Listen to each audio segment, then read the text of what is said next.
नमस्कार दोस्तों, मैं हिम्मत सेठ एक बार फिर आपके सामने उपस्थित हूँ एक नए विषय को लेकर। हम महावीर समता संदेश यूट्यूब चैनल से बोल रहे हैं और आपका स्वागत है इस चैनल पर। दोस्तों, कल के अखबार में मैंने एक खबर पढ़ी थी कि स्मार्ट मीटर लग रहे हैं और उसमें बहुत अवरोध पैदा हो रहे हैं और वो पूरी योजना खटाई में पड़ गई ऐसा लगता है। 14,000 करोड़ की योजना है वो। और उसमें मतलब मीटर लग इलेक्ट्रॉनिक मीटर, ये जो स्मार्ट मीटर लगने हैं और उससे लोगों को सहूलियत होगी।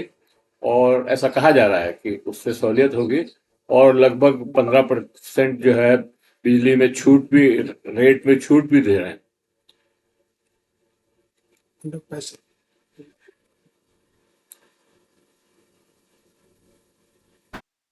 तो ऐसी योजना जिसमें छूट मिल रही है और मीटर रीडिंग भी सही आएगी, उसका क्यों विरोध हो रहा है, ये बड़ा सवाल है। आज के अखबार में भी रुंडेड़ा अपने पास में जो एक गांव है उसमें लोगों ने बहुत विरोध किया और बिजली कंपनी को भगा दिया।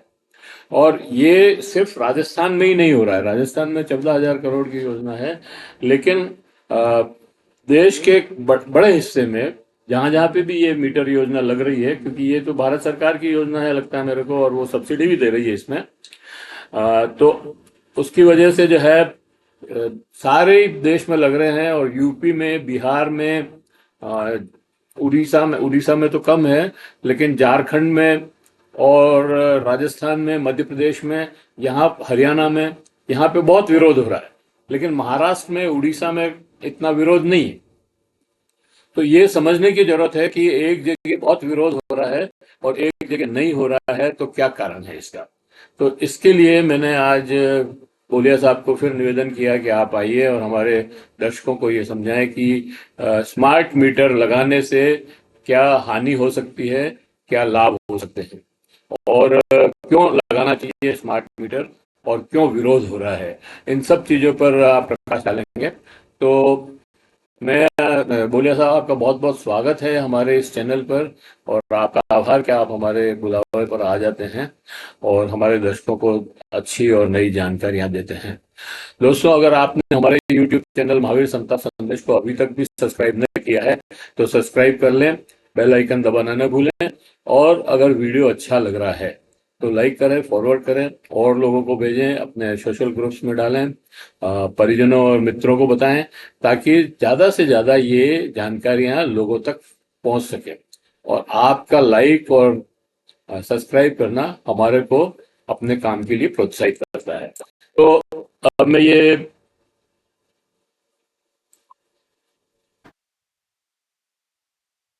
इसमें बोलिया साहब, एक तो सबसे बड़ी प्रॉब्लम क्या है कि लोगों को अंडरस्टैंडिंग नहीं है, समझाया नहीं गया है।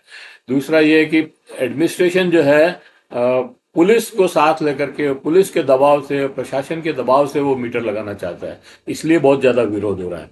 दूसरा एक डर है निजीकरण का, कि कहीं जो है कंपनी जो है, मतलब अभी तो सरकारी है कंपनियां, तो इसको निजी न कर दे इस मीटर की आड़ में।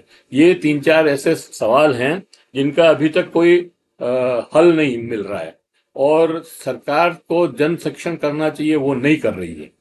तो इसकी वजह से भी सरकार को ये गलत, मतलब ये उठाना पड़ रहा है। अच्छा, कई जगह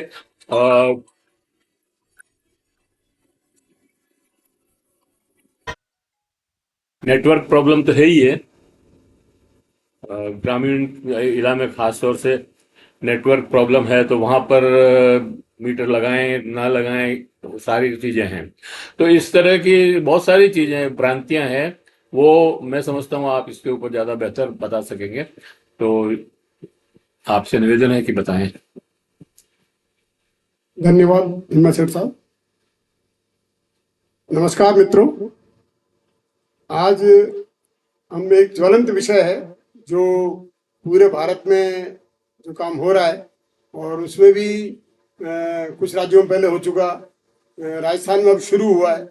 और इसके बारे में जनता के मन में कई बातें उठ रही हैं, कई प्रश्न उठ रहे हैं। तो उन सबको सही स्थिति जानकारी देने के लिए आज मुझे हिम्मत सेठ साहब ने अवसर दिया, बहुत बहुत आभार। तो मित्रों, ये जो स्मार्ट मीटर का विषय अभी चल रहा है, असल में ये केवल स्मार्ट मीटर नहीं है, ये स्मार्ट ग्रिड योजना है। ग्रिड बोलते हैं बिजली की लाइनों के जो व्यवस्था होती है उसको ग्रिड बोलते हैं।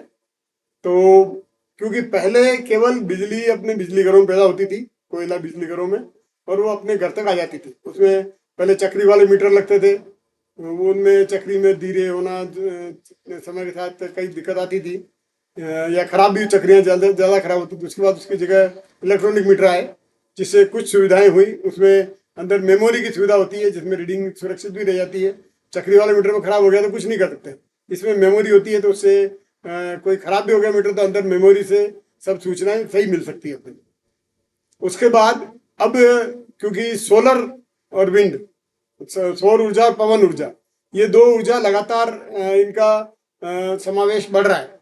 और क्योंकि कोयले की कमी भी है, अपने यहाँ से आयात भी करना पड़ता है। फिर कोयले के साथ प्रदूषण की समस्या है। कोयले के बिजली घर में कोयले का परिवहन में, कोयला जलाने में, फिर पानी की जो भाप बनती है, पानी वापस नदियों में, तालाब में डालना पड़ता है, उन सब से प्रदूषण होता है। और इस प्रदूषण को जो ग्रीन गैसेज हवा में जाती है, उससे तापमान बढ़ता है, उससे पर्यावरण दूषित की समस्या आती है, क्लाइमेट चेंज की समस्या आती है। उन सब के समाधान के लिए विश्व स्तर पर ये बना है कि साहब आप ये जो कोयले की या गैस की ऊर्जा है, इसका कम से कम किया जाए। और दूसरी जो रिन्यूएबल एनर्जी है, नवीकरण ऊर्जा है, जिसमें ये कोयला या ईंधन जीवाश्म काम नहीं आता, उसको बढ़ावा दिया जाए। तो अपने यहाँ भी भारत में पहले बहुत कम हिस्सा था, अब धीरे धीरे 40% से ऊपर अपन गैर कोयला, गैर जीवाश्म बिजली पे आ गए। और अगले 5 साल में ये 40-50% से ऊपर हिस्सा अपना जीवाश्म ऊर्जा, गैर जीवाश्म ऊर्जा, जो सौर ऊर्जा का है, पवन ऊर्जा है, जल विद्युत है, या बायोमास की है, कई तरह की ऊर्जाएं हैं, उन सब का शेयर बढ़ेगा। अब इन सब में एक कोयले का बिजली घर चलता था, वो 24 घंटे चलता था बिजली घर। जो अपन पवन ऊर्जा और जो सौर ऊर्जा है, इनकी अपनी एक लिमिटेशन भी है। सौर ऊर्जा केवल दिन में मिलती है, सुबह कम मिलेगी, दिन में धूप जब अच्छी चलेगी तो पूरी में ज़्यादा मिलेगी। वापस दोपहर बाद जब सूरज की रोशनी कम होती है, फिर कम होनी शुरू हो जाती है, शाम तक वापस कम हो जाती है। पवन ऊर्जा पवन की गति पे निर्भर है। जितनी हवाएं अच्छी चली तो अच्छी बिजली पैदा होगी, हवा रुक गई तो बिजली जनरेशन बंद हो जाता है। और जो बिजली का ग्रिड है, अब क्योंकि इसमें पहले तो बहुत सीमित ऊर्जा का प्रावधान था, अब पूरे घर, हर गांव में घर घर में बिजली पहुंच गई, हर कुएं पे अपन कनेक्शन दे रहे हैं, इंडस्ट्री भी बढ़ रही है, उद्योग भी बढ़ रहे हैं, तो बिजली की मांग लगातार बढ़ रही है। तो उसको पूरा करने के लिए सौर ऊर्जा, पवन ऊर्जा, और साथ में इनको स्टोर करने के लिए बैटरी स्टोरेज या एनर्जी स्टोरेज भी ले रहे हैं, जिसमें बैटरी में स्टोर करेंगे या बड़ा ऊपर जलाशय बना के उससे पंप स्टोरेज की प्रावधान में होंगे। इन सब के लिए, क्योंकि आपकी सौर ऊर्जा निश्चित नहीं है कि कब बादल आ जाए, कब सौर ऊर्जा का जनरेशन कम हो जाता है, वापस बादल हट गए फिर सौर ऊर्जा का जनरेशन बढ़ जाएगा। हवा चल रही है तो अच्छी पवन ऊर्जा बन रही है, हवा एकदम बंद हुई, एकदम बंद हो जाता है वो जनरेशन। तो ग्रिड में जो बिजली का ग्रिड है, ये अथाह समुद्र है, ये मान लो, उसमें कई तरह की नदियां मिलती है और अथाह समुद्र में जाती है, और उससे पानी ले भी सकते हो, बड़ा वो है। तो उसको संभालने के लिए, क्योंकि ग्रिड में आजकल पवन ऊर्जा, सौर ऊर्जा जब से मिलने लगी है, इनको एकदम बंद हो जाए, उस समय एकदम ग्रिड पूरा बंद हो जाए और सब जगह अंधेरा हो जाए, वो बहुत ही खराब स्थिति होती है। उसको संभालने के लिए भारत सरकार ने पूरे देश में स्मार्ट ग्रिड योजना बनाई है, जिसमें सारी चीजें, कितनी मांग है, कितना उत्पादन हो रहा है, अगर उत्पादन अचानक बंद हुआ तो मांग उसी हिसाब से दूसरी जगह एडजस्ट होगी। इन सब के लिए स्मार्ट ग्रिड व्यवस्था बनाई गई है। और स्मार्ट मीटर जो लग रहे हैं, ये उसका एक हिस्सा है, खाली स्मार्ट मीटर अलग से नहीं है, ये स्मार्ट ग्रिड का ही एक हिस्सा है। जो पूरी योजना है ये उसका एक हिस्सा है स्मार्ट मीटर। अपने यहाँ जो पहले मीटर लगते थे, उसमें विद्युत निगम का मीटर रीडर आपके घर आता था, रीडिंग लेता था, रीडिंग लेने के बाद वो ऑफिस में जाके रीडिंग देता, बिल बनता है, फिर बिल वापस बिल बांटने वाला आपके यहाँ आता, और फिर आप उसका बिल का भुगतान चाहे तो बिजली निगम के कार्यालय में जाके करते हैं या ई मित्र में करते हैं या जो भी और एजेंट है उनको देते हैं। इन व्यवस्थाओं में काफी खर्चा भी होता था, कई जनता की कठिनाइयां भी रहती थी। कभी मीटर रीडर आया नहीं, कभी रीडिंग नहीं ली सही, कभी सही नहीं लिखी, तो गलत रीडिंगों के नई रीडिंग नहीं लेने के कई शिकायतें आती थी। फिर ऑफिस में बिल बना उसमें गलतियां होती थी कई बार, या बिल बांटने वाला कई बार बांट के ढंग से नहीं जाता था, तो आप उसका आपको बिल ही नहीं मिला था, पेमेंट कैसे करोगे? और फिर बकाया हो गया तो कनेक्शन कटने का खतरा रहता था। तो आज से करीब 50 साल पहले 1975 तक जब उदयपुर में भी एक private Maharana Pratap supply company थी, उनका बिल क्लर्क, मीटर रीडर को बिल क्लर्क बोलते थे, वो बिल बुक लेके घर आता था, वही रीडिंग लेता था, वही बिल बनाता था हाथों हाथ और बिल दे के जाता था घर पे। तो वो व्यवस्था लोगों को अच्छी लगती थी कि साहब गलत रीडिंग की, रीडिंग नहीं मिलने की, बिल नहीं मिलने की, बिल गलत बनने की सारी शिकायतें उसमें समाधान हो जाती थी। हम निगम को ये कहते थे कि ऐसा सिस्टम वापस लाओ। तब ये स्मार्ट ग्रिड के साथ स्मार्ट मीटर की जो व्यवस्था आई है, इसके साथ ये व्यवस्था वापस चालू होगी। इसमें आपको न तो कोई मीटर रीडिंग लेने आएगा, न कोई जाके ऑफिस में देगा, न बिल बनाने की और कोई नहीं होगी। इसमें स्मार्ट ग्रिड में एईएन ऑफिस में बैठ के आपके मीटर की रीडिंग सीधी वहां पहुंच जाएगी। वो हर एक तारीख की रीडिंग आपसे लेंगे, आपका बिल पैदा जनरेट करेंगे और आपके मोबाइल पे व्हाट्सएप पे बिल आ जाएगा और उसको चुकाने का ऑप्शन भी आता है, आप चाहो हाथों हाथ चुका भी सकते हो। इसमें जो ये सारी शिकायतें दूर ही कम होती है। इसमें 2 ऑप्शन होंगे, जैसे अपने मोबाइल में है प्रीपेड पोस्टपेड दोनों सिस्टम है। आप चाहो तो अधिकतर लोग प्रीपेड लेते हैं, अपन रिचार्ज कराते रहते हैं, कई लोग पोस्टपेड भी लेते हैं, तो उनका जब वो पूरा महीना खत्म होता है उनका बिल आ जाता है और वो बिल को चुका देते हैं। इसमें भी दोनों व्यवस्थाएं होंगी, प्रीपेड पोस्टपेड। आप चाहे तो पोस्टपेड है तो आप बिजली काम में लो, उसके बाद आपका बिल आएगा और बिल से आप जमा करा दो, वापस आपका अगले महीने से कंजम्पशन चालू हो जाएगा। और मोबाइल की तरह अगर आप प्रीपेड लेना चाहो तो आप जितना आपकी खपत आती है उस हिसाब से आप प्रीपेड चार्ज करा लो। आपको रोज उसमें जनरेशन कम होता हुआ दिखेगा कि कि आपने मान लो 1000 रुपये का प्रीपेड कराया, आज आपकी मान लो 50 रुपये की बिजली खर्च हो गई, तो उसमें आ जाएगा 950 रुपये बचे। फिर कल जितनी खपत हो जाएगी उसके लगातार बैलेंस आपको दिखता जाएगा। तो आप ये भी देख सकते हो मेरी बिजली कितनी खर्च हो रही है, कोई गलत तो नहीं हो रही है, ज्यादा तो नहीं हो रही है। इसके अलावा अभी जो 10 किलोवाट से ऊपर के जितने लोड वाले कनेक्शन हैं उन सब पे एक समय काल टैरिफ लगेगी, टाइम ऑफ डे टैरिफ, इस 1 अप्रैल से चालू होनी है, अब शुरू होगी वो। उसमें 10 किलोवाट से ऊपर के जितने कनेक्शन है उनमें दिन के समय जब सोलर जनरेशन अच्छा होता है तो उनको छूट मिलेगी 10%, 15%, 20%। और सुबह शाम जब सोलर नहीं होता, विंड का भी भरोसा नहीं होता, तब रेट ज्यादा होगी और रात को वापस जनरेशन अच्छा आता है तो कम मिलेगी।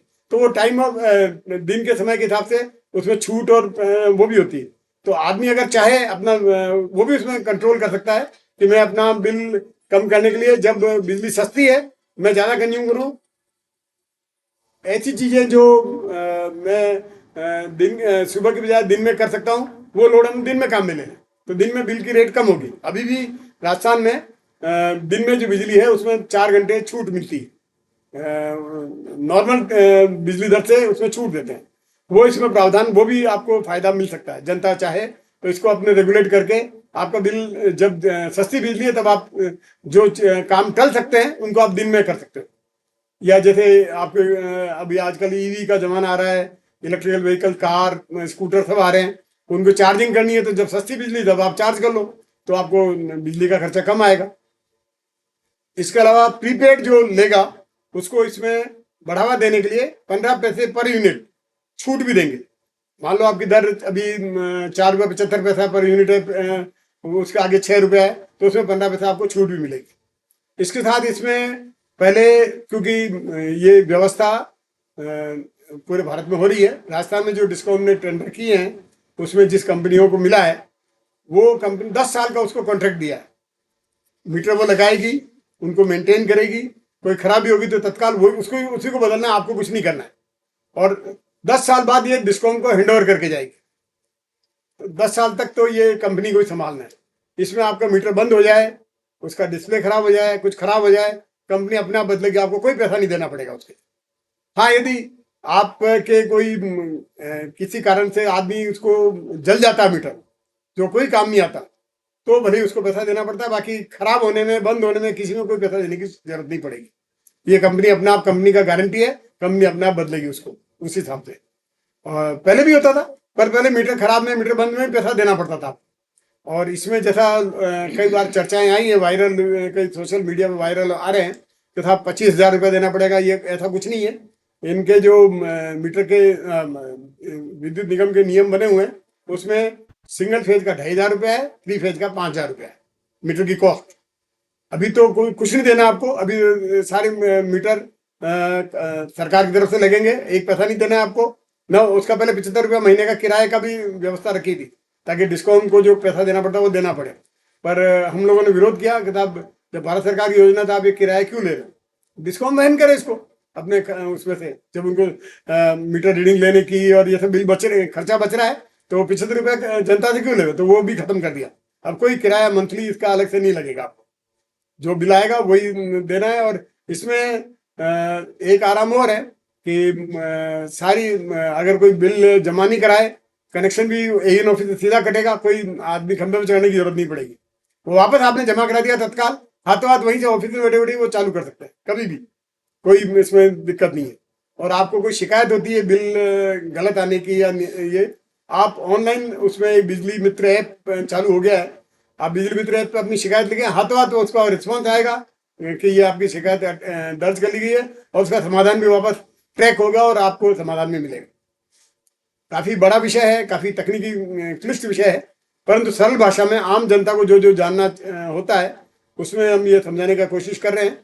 इसमें वास्तव में बिजली जो है वो आम जनता के लिए उपयोगी चीज है। तो ये जन सहभागिता से ही सही योजनाएं चलती है।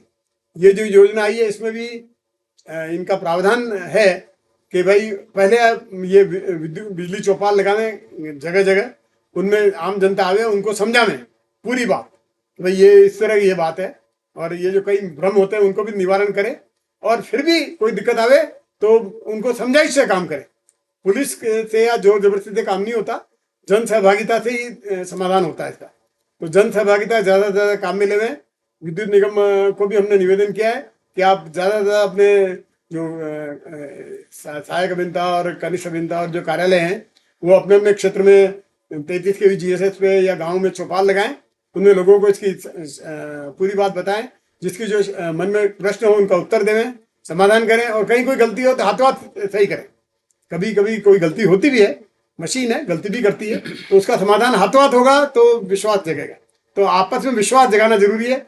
बिजली मंच बनाए जाएं जिनमें उपभोक्ता और बिजली विद्युत निगम का समावेश हो, तो ये समाधान ज्यादा अच्छा होगा। धन्यवाद। सर, मेरे को क्या लगता है कि लोगों को बिजली मीटर से जितनी प्रॉब्लम नहीं है, उतनी प्रॉब्लम इनके रख रखाव से है। अभी भी मतलब जब आप स्मार्ट मीटर लगाने तो जा रहे हो, लेकिन लाइनें ढीली पड़ी हुई है, तार लटके हुए हैं, खंभे गिरे हुए हैं या टेढ़े हो गए हैं, उनको देखने वाला कोई नहीं है। तो लोगों के दिन में एकदम गुस्सा आता है कि यार मीटर तो, ये लाइनें तो ठीक नहीं कर रहे हैं और मीटर लगाने आ गए। तो ये जो है ना प्रॉब्लम, इसको पहले सॉल्व करना चाहिए। और मेंटेनेंस जो है घरों में, मतलब शहर में ही नहीं हो रही है तो गाँव में तो क्या होगी।